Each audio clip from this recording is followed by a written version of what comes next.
Bismillahirrahmanirrahim. Assalamualaikum warahmatullahi wabarakatuh. Alhamdulillahi rabbil alamin. Wabihi nasta'inu ala umuri dunya wad din. Assalatu wassalamu ala ashrafil anbiya'i wal mursalin, Nabiyyina wa maulana wa syafi'ina Muhammadin sallallahu alaihi wasallam wa ala alihi wa ashabihi wa man ittaba'ahu wa man sara ala nahjihi ila yaumil qiyam. Asyhadu an la ilaha illallah wa asyhadu anna Muhammadan abduhu wa rasuluh alladzi la nabiyya wa la rasula ba'dah. Amma ba'du, فقل ربي زدني علما وارزقني فهما اللهم افتح لنا حكمتك وانشر علينا رحمتك من خزائن رحمتك يا أرحم الراحمين اللهم آمين. Segala puja dan puji hanyalah milik Allah Subhanahu wa taala yang senantiasa melimpahkan berbagai macam kenikmatan kepada kita semuanya, nikmat lahir ataupun nikmat batin. Semoga Allah Subhanahu wa taala jadikan kita semuanya orang-orang yang senantiasa bersyukur atas segala nikmatnya. Salawat dan salam semoga senantiasa tercurah kepada Rasulullah sallallahu alaihi wasallam, suri tauladan dalam kehidupan kita semuanya. Beliau adalah Nabi Muhammad sallallahu alaihi wasallam. Semoga kita semuanya termasuk orang-orang yang istiqamah mengikuti sunnah-sunnah beliau. Kita yakin dalam sunnah ada kemuliaan, dalam sunnah ada keberkahan, dalam sunnah ada kejayaan. Semoga Allah Subhanahu wa taala hidupkan kita semuanya penuh dengan ridha, rahmat dan keberkahan darinya. Semoga akhir hayat kita ada dalam kondisi husnul khatimah. Semoga Allah Subhanahu wa taala pertemukan kelak kita semuanya dengan Rasulullah sallallahu alaihi wasallam dan mendapatkan syafaatul uzma darinya. Allahumma amin. Ma'asyiral muslimin rahimakumullah. Saudara-saudaraku dimanapun saja berada, kita akan melanjutkan tadabbur kita yang insyaallah hari ini kita akan mencoba mentadabburi surat Al-Fajr. Dengan segala kebodohan saya memohon kepada Allah Subhanahu wa taala agar Allah Subhanahu wa taala bukakan pintu-pintu ilmu dan pintu-pintu hikmah. Semoga Allah Subhanahu wa taala tunjukkan kepada kita semuanya jalan hidayah, senantiasa mendekatkan diri kepada Allah Subhanahu wa taala ketika kita berinteraksi dengan surat ini. Allahumma alhimna rushdana wa'idhna min syarri nufusina faqur rabbi zidni ilma warzuqni fahma. Allahumma amin. Surat Al-Fajr adalah surat ke-89 secara tartib surat. Jumlah ayatnya adalah 30 ayat. Para ulama tafsir menggolongkan surat Al-Fajr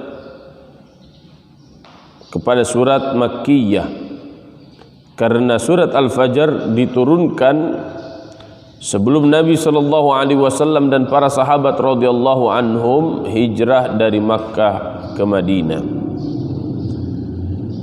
Sebagaimana karakter surat-surat Makkiyah, maka surat Al-Fajr pun memiliki karakter-karakter yang sama, yaitu menegaskan kemahaesaan Allah Subhanahu wa taala, kemahakuasaan Allah Subhanahu wa taala, gambaran mereka orang-orang yang memenuhi kehidupannya dengan dosa, dan juga gambaran orang-orang yang senantiasa meningkatkan kualitas keimanan dan ketakwaannya. Bagaimana akhir kehidupan orang-orang yang bertakwa, bagaimana akhir kehidupan orang-orang yang banyak dosa, dan seperti apa balasan yang Allah Subhanahu wa taala akan berikan kepada mereka baik di dunia ataupun kelak di akhirat. Al-ba'ts wal jaza, dibangkitkan dan dibalas segala apa yang telah dilakukan oleh seluruh manusia selama mereka di dunia. Ini diantara hal-hal yang sangat penting yang harus kita perhatikan. Karena ketika seseorang meyakini bahwa al-ba'ts wal jaza itu benar, akan dibangkitkan dan akan dibalas oleh Allah Subhanahu wa taala segala perbuatan yang pernah dilakukan di dunia, maka kita pun akan terus berfikir, kita pun akan terus memohon kepada Allah Subhanahu wa taala bagaimana agar segala amal yang kita lakukan selama di dunia, termasuk amal-amal yang baik, ahsanu amala, yang diridhoi oleh Allah Subhanahu wa taala, sehingga kelak di akhirat kita akan menjadi orang-orang yang beruntung sebenar-benarnya. Jika kita perhatikan hubungan antara surat Al-Fajr dengan surat sebelumnya, yakni surah Al-Ghashiyah, maka kita akan mendapatkan jika di surat Al-Ghashiyah Allah Subhanahu wa taala menggambarkan dua sikap. Yang pertama, wujuhu yawma idzin khashi'ah, di mana ada orang-orang yang wajahnya tertunduk hina, menyesali segala perbuatan yang telah dia lakukan. Maka dalam surat Al-Fajr Allah Subhanahu wa taala gambarkan contoh-contoh real siapa mereka orang-orang yang wajahnya tertunduk hina di hadapan Allah Subhanahu wa taala. Kita akan mendapatkan kaum 'Ad, kaum Tsamud, Fir'aun dan kaumnya di surat Al-Fajr. Jika kita perhatikan di surat Al-Ghashiyah ada wujuhu yawma idzin na'imah, wajah yang berseri-seri karena mereka mendapatkan kenikmatan dari Allah Subhanahu wa taala. Maka dalam surat Al-Fajr Allah Subhanahu wa taala sebutkan mereka itu adalah orang-orang yang memiliki jiwa mutmainnah. Mereka adalah orang-orang yang dipanggil oleh Allah Subhanahu wa taala dengan panggilan ya ayyatuhan nafsul mutmainnah irji'i ila rabbiki radiyatan mardiyah fadkhuli fi ibadi wadkhuli jannati. Sungguh sangat erat kaitan surat Al-Fajr dengan surat Al-Ghashiyah. Bahkan dari segi lafaz pun, jika Al-Ghashiyah artinya menutup dengan penuh, menutup dengan sempurna, karena memang hari kiamat akan terjadi secara merata dan tidak ada seorang pun yang bisa berlari menyelamatkan diri dari mengerikannya hari kiamat. Surat Al-Fajr seakan-akan menggambarkan kondisi alam dan kondisi jiwa. Jika Al-Ghashiyah kondisinya menutup, maka Al-Fajr menunjukkan adanya sebuah harapan. Al-Fajr, fajar yang menyingsing. Fajar yang menyingsing tidak akan pernah terjadi kecuali setelah malam gelap gulita. Jiwa-jiwa yang gelap, jiwa-jiwa yang dipenuhi dengan dosa, maka masih ada harapan bagi mereka untuk bertobat kepada Allah Subhanahu wa taala selama kehidupannya. Sebagaimana kondisi sekarang, kita menyaksikan matahari terbit di ufuk timur setelah tadi malam gelap gulita. Maka Allah Subhanahu wa taala menggambarkan kepada kita semuanya, jangan sampai diri kita terus-menerus berada dalam kegelapan. Jangan sampai kehidupan kita terus berada dalam kegelapan. Maka yakinlah Allah Subhanahu wa taala akan mengampunkan segala dosa-dosa kita selama hayat masih di kandung badan, selama masih ada kesempatan kita hidup di dunia. Maka jangan pernah berputus asa dengan dosa-dosa yang pernah kita lakukan, akan tetapi segeralah bertobat kepada Allah Subhanahu wa ta'ala. Begitu pula peradaban kehidupan umat manusia. Allah Subhanahu wa ta'ala sangat menyayangi umat manusia dengan diutusnya para nabi dan para rasul. Para nabi dan para rasul yang diutus oleh Allah Subhanahu wa ta'ala agar manusia tidak terus-menerus berada dalam kegelapan, agar manusia tidak terus-menerus berada dalam kejahiliahan, kebodohan, kesesatan dan kezaliman. Maka para nabi dan para rasul seakan-akan diutus oleh Allah Subhanahu wa ta'ala bagaikan cahaya yang menerangi kegelapan itu.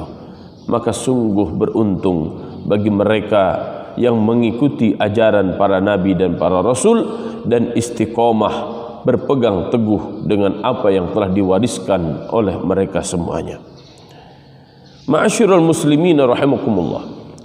Surat Al-Fajr diawali oleh Allah Subhanahu wa ta'ala dengan waw al-qasam, wal fajr, demi waktu fajar, walayalin ashir, dan demi malam yang 10, wasyaf'i wal watr, demi yang genap dan ganjil, wal laili idza yasr, dan demi malam jika dia berlalu.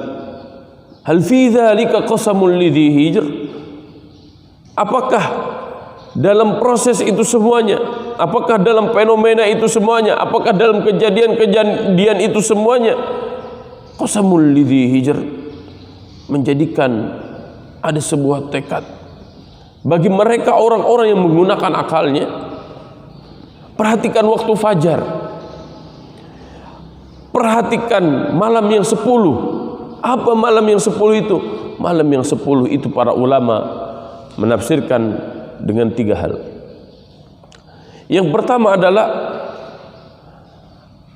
10 hari pertama di bulan Dzulhijjah. Karena 10 hari di bulan Dzulhijjah kaum muslimin sedang sibuk-sibuknya melakukan amalia haji, ya. Maka ini adalah hari-hari yang penuh dengan keberkahan. Ini adalah malam-malam yang penuh dengan keberkahan, ya.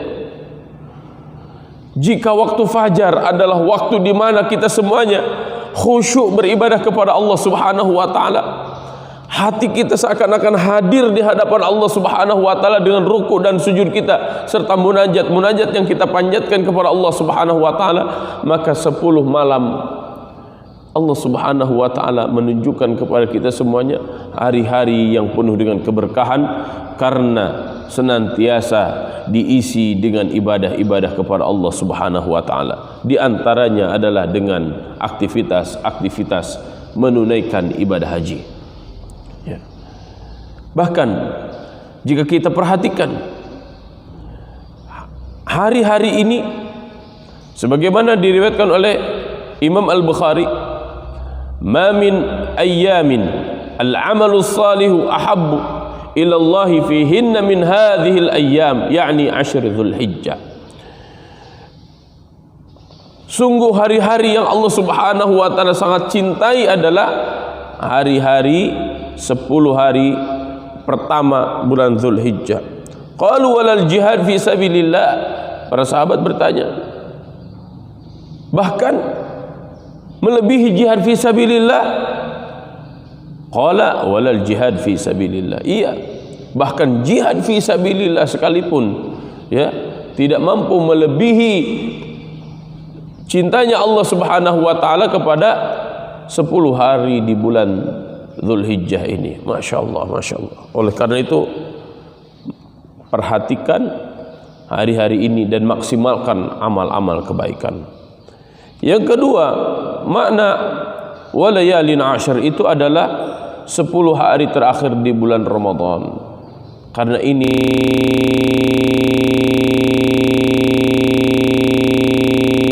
qadar. Maka ketika Asyrul Bawaqi, 10 hari terakhir di bulan Ramadan, umat Islam disunnahkan oleh Nabi sallallahu alaihi wasallam untuk i'tikaf agar kita bisa fokus bermunajat kepada Allah Subhanahu wa taala. Kemudian yang ketiga, 10 hari pertama di bulan Muharram.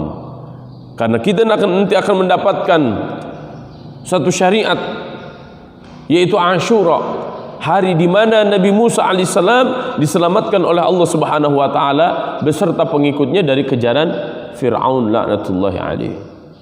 Maka Nabi sallallahu alaihi wasallam memerintahkan kepada kita semuanya sebagai rasa syukur kita kepada Allah Subhanahu wa taala diselamatkannya Nabi Musa alaihissalam dengan saum Tasu'a Ashura.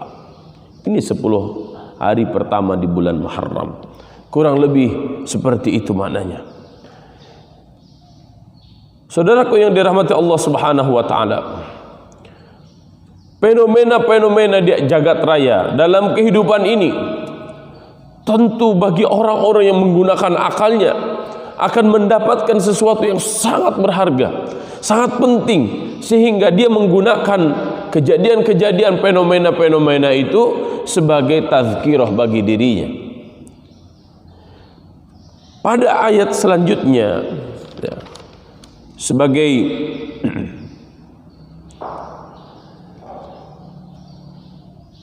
inti-inti pembahasan dalam surat ini adalah zikru qasasi ba'dil umam al-mukadzibina li Rasulillah.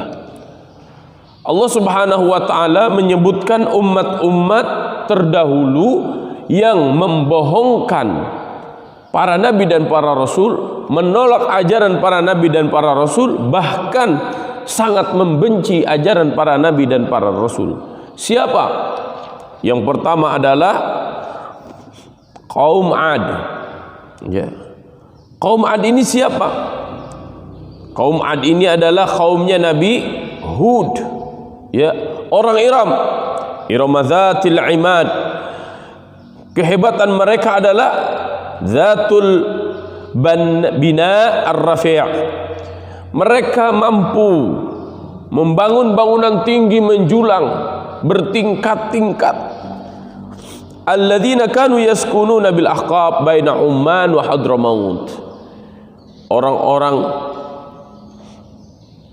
Ad ini, kaumnya Nabi Hud ini tinggalnya di antara di Ahqab. Ahqab itu antara Oman dan Hadramaut, Yaman. Ya. Mereka ini cerdas-cerdas. Tidak mungkin orang bodoh bisa membangun bangunan yang tinggi, menjulang, indah, kokoh. Ini menunjukkan bahwa kaum Ad diberikan kelebihan oleh Allah Subhanahu wa taala dengan kecerdasannya. Tapi jika kecerdasannya itu bukan digunakan untuk mengikuti apa yang diajarkan oleh para nabi dan para rasul, justru mereka akan mengakhiri kehidupannya dengan mengerikan. Sebagaimana kaum Ad, ya, disiksa oleh Allah Subhanahu wa taala. Kemudian wa thamud alladzina jabu as-sakhra bil wad. Yang selanjutnya adalah kaum Thamud. Kaum Thamud ini mereka diberikan kelebihan oleh Allah Subhanahu wa taala dengan menjadikan jabus sakhra bil wad. Mereka menjadikan gunung-gunung batu itu sebagai rumah. Wa kanu yanhituna minal jibali buyutan aminin. Mereka memahat gunung-gunung batu dengan kekuatan fisiknya dan menjadikan gunung-gunung batu itu sebagai tempat tinggal mereka semuanya.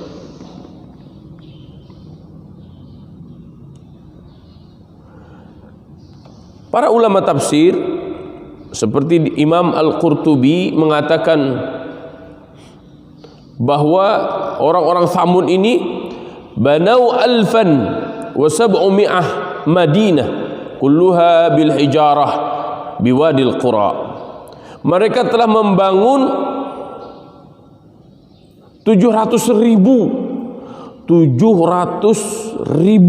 kota, semuanya dari batu. Masya Allah. Kita nggak terpikir bagaimana menjadikan gunung-gunung batu itu menjadi rumah, menjadi istana-istana, menjadi tempat tinggal yang sangat megah dan sangat aman. 700.000. Masya Allah. Ini menunjukkan bahwa orang-orang Thamud itu kuat secara fisik. Jadi kalau Ad hebat secara akal, cerdas, kalau Thamud kuat secara fisik. Ya. Kemudian wa fir'auna dzil autad. Fir'aun yang memiliki autad. Autad itu jamak dari watadun. Watadun itu arti asalnya adalah apa? Pasak. Sebagaimana orang yang akan mendirikan sebuah tenda. Ini maksudnya kekuatan militer yang sangat kokoh, kekuatan intelijen yang sangat kokoh, kekuatan pasukan yang sangat kokoh. Ini tiga kekuatan ini disebutkan oleh Allah Subhanahu wa taala di surat ini. Kekuatan akal, cerdas, kekuatan fisik yang sangat kuat, dan yang ketiga adalah kekuatan militer yang sangat dahsyat dan mengerikan. Ya. Fir'aun membagi tahun ke tahun. Tahun ini semua laki-laki dibunuh, tahun besok biarkan hidup. Pas Nabi Musa tahunnya dibunuh, harus dibunuh. Tapi Allah menyelamatkan Nabi Musa alaihissalam dari kekejaman Fir'aun. Alladzina taghaw fil bilad. Fir'aun ini terus menerus membuat kerusakan di bumi, ya. Ini nih, fa'aktsaru fihal fasad, di antaranya kerusakannya dalam masalah pertumbuhan manusia, membunuh manusia seenaknya, ya. Ini membuat kebijakan-kebijakan yang sangat merugikan rakyatnya. Semua mereka itu Allah Subhanahu wa taala timpakan kepada mereka azab. Fasabba alaihim rabbuka sautu azab. Ya. Walaupun cerdas, walaupun kuat, walaupun banyak bala tentaranya segala macam, Allah Subhanahu wa taala akhirnya siksa mereka semuanya. Ya.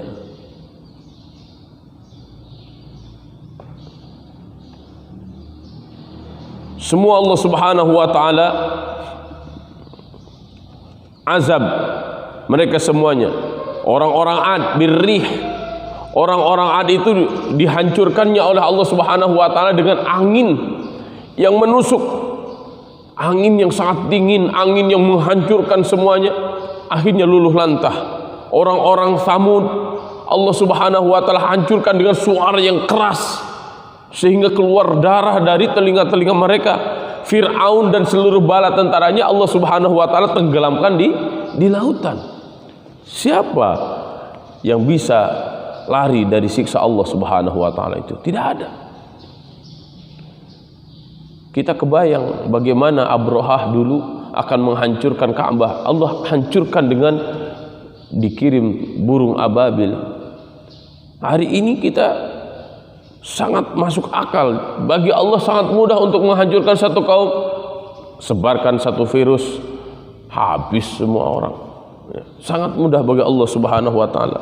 Semoga kita termasuk orang-orang yang tidak ada dalam diri kita sifat kesombongan, dan semoga Allah tanamkan pada diri kita sifat ketaatan, kepatuhan untuk senantiasa beribadah kepada Allah Subhanahu wa taala. Nah, kemudian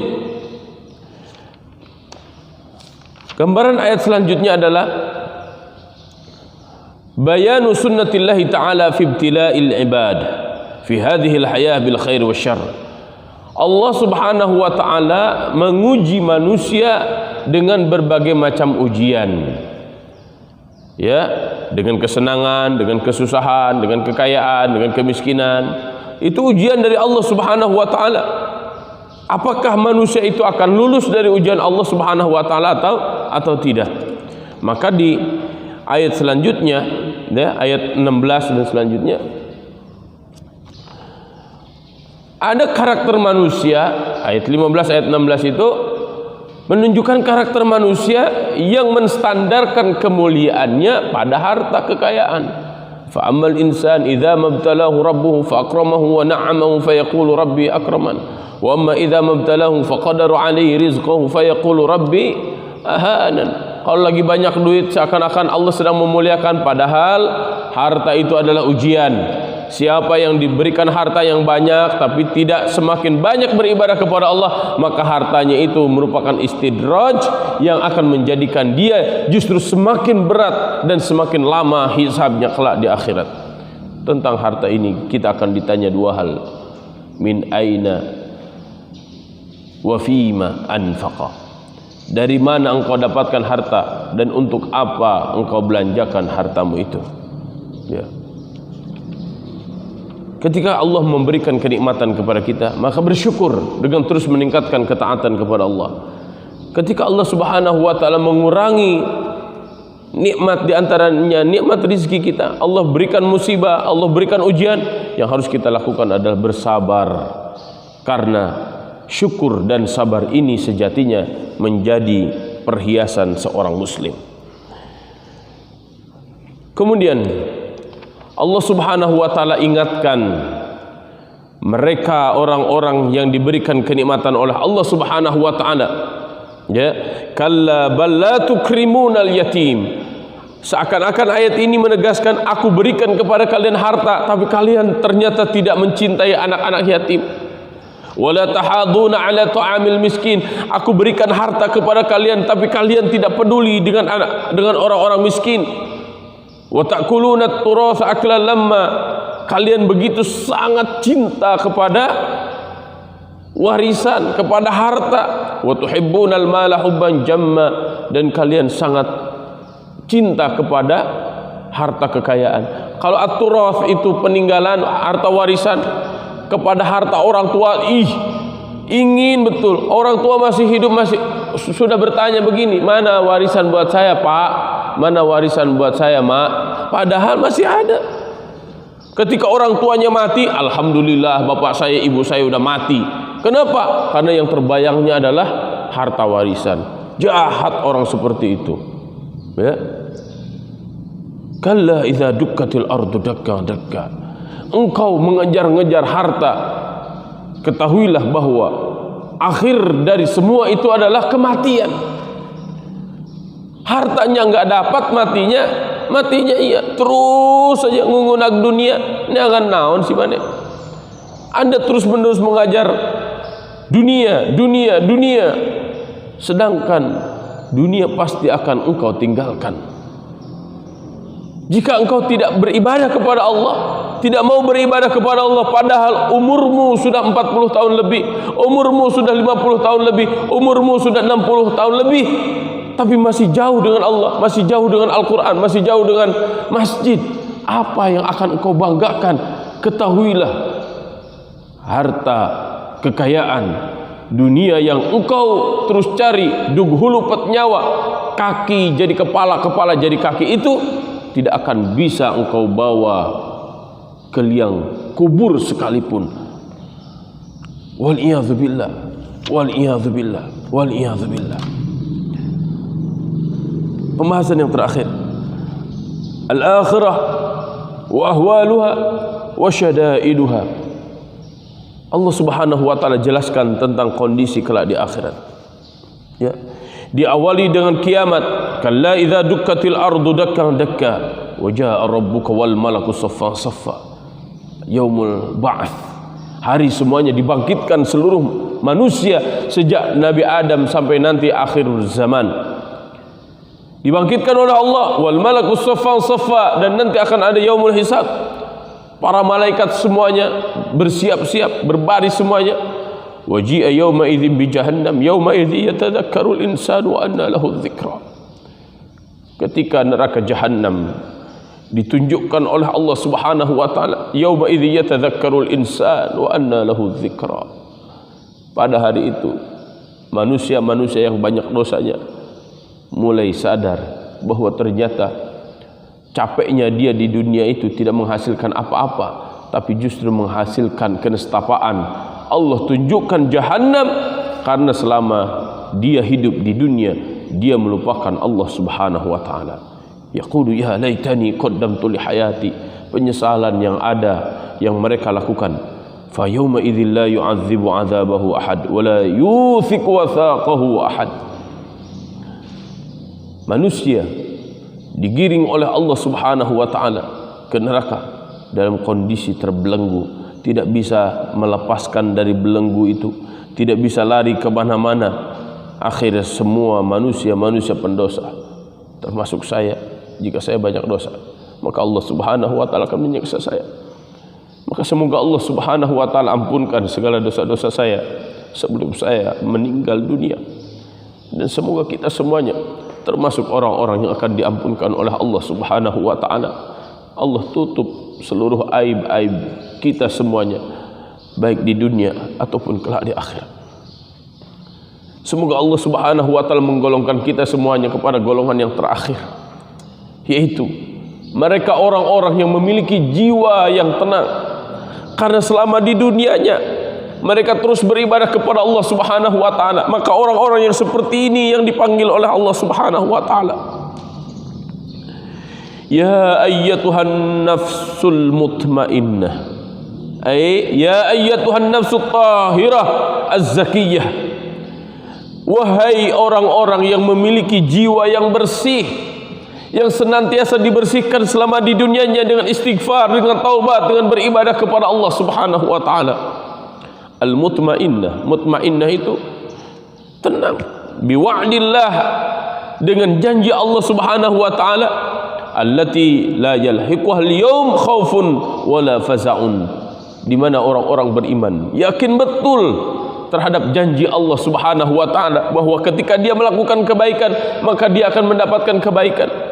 Dia yakin betul dengan doa-doanya, ya Allah, ampunkan segala dosa-dosa kami. Allahumma inna nas'aluka ridhaka wal jannah. Ya Allah, kami memohon ridhamu, ya Allah, kami memohon surgamu, kami berlindung dari murka dan nerakamu. Yakin betul bahwa doa-doanya itu akan dikabulkan oleh Allah Subhanahu wa taala. Maka orang-orang yang seperti ini, ketika di dunianya bisa kita lihat orang-orang seperti ini terus beribadah kepada Allah, terus melakukan kebaikan kepada seluruh manusia. Dia terus menebarkan kebaikan-kebaikan kepada seluruh manusia, dimanapun, kapanpun, kepada siapapun, tanpa lelah, walaupun tidak ada yang mengapresiasinya, walaupun tidak ada yang melihatnya, tapi dia istiqomah terus menjaga hablun minallah dan hablun minan nas. Maka Allah Subhanahu wa taala akan menjanjikan kepada orang seperti ini, irji'i ila rabbiki radiyatan mardiyah fadkhuli fi ibadi wadkhuli jannati. Sungguh sangat beruntung orang-orang yang seperti ini, ya. Para ahli tafsir menyebutkan panggilan ini bahkan dimulai ketika dia sakaratul maut, ya. Kalau kita perhatikan dalam surat An-Nazi'at, ada wan nazi'ati gharqa, ada dalam kematiannya itu dicabut secabut-cabutnya, sakit sesakit-sakitnya. Ada juga wan nasyitati nashta, orang yang dicabutnya secara perlahan, halus. Maka orang-orang saleh, orang-orang yang bertakwa, Allah Subhanahu wa taala akan jadikan kematiannya itu seakan-akan dia dipanggil oleh Allah Subhanahu wa taala, irji'i ila rabbiki radiyatan mardiyah. Kembali engkau ke surga, ke sini. Kembali engkau kepada keridhaanku, kembali engkau kepada surgaku, masuk engkau semuanya ke dalam surgaku. Ya. Ketika kematiannya itu seperti itu, sehingga seorang muslim mati itu bukan hal yang menakutkan. Mati syahid adalah impian setiap kita semuanya. Masuk surga, mendapatkan ridho dari Allah dan memasuki surganya adalah harapan kita semuanya. Dan semoga Allah Subhanahu wa taala jadikan kita orang-orang yang istiqamah, ya, sebagai hamba-hamba Allah Subhanahu wa taala, sehingga kelak Allah Subhanahu wa taala perkenankan kita semuanya memasuki surga Firdausil A'la bighairi hisab. Allahumma amin. Allahumma amin. Allahumma amin. Allahumma amin. Wa sallallahu ala nabiyyina Muhammadin wa ala alihi wa ashabihi ajma'in. wallahu a'lam bissawab. Wallahu al-muwaffiq ila aqwamit thariq. Wallahu ya'khudhu bi aydina ila ma fihi khairun lil Islam wal muslimin. Subhanakallahumma wa bihamdika nashhadu an la ilaha illa anta nastaghfiruka wa natubu ilaika. Wassalamualaikum warahmatullahi wabarakatuh.